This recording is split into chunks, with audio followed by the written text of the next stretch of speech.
Gubernur Bali mengeluarkan surat edaran SE nomor 7 tahun 2025 tentang tatanan baru bagi wisatawan asing selama berada di Bali.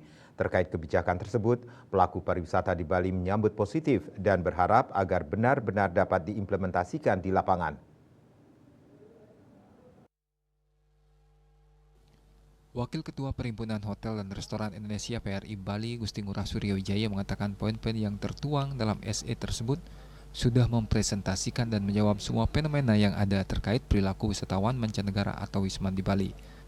Suryawijaya mengatakan di lapangan juga harus dikomunikasikan serta bisa diedukasi kepada wisatawan. Dalam hal ini juga diperlukan petugas yang mumpuni, terutama yang menguasai bahasa asing sehingga komunikasinya menjadi baik dan informasinya tepat.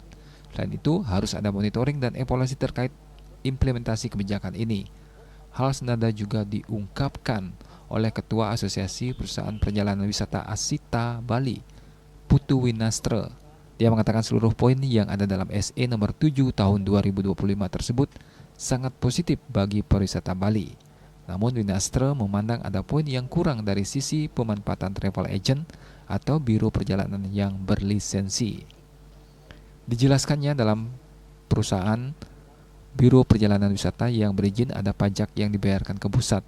Demikian pula dalam paket wisata yang ditawarkan anggota Asita sendiri bekerja sama dengan akomodasi pariwisata yang berizin sehingga ada pajak hotel dan restoran yang dibawa ke pendapatan daerah. Dengan demikian, menurutnya penting bagi wisatawan menggunakan jasa perjalanan wisata yang berlisensi dan berada di bawah naungan asosiasi. Widya Stuti, Bisnis Bali.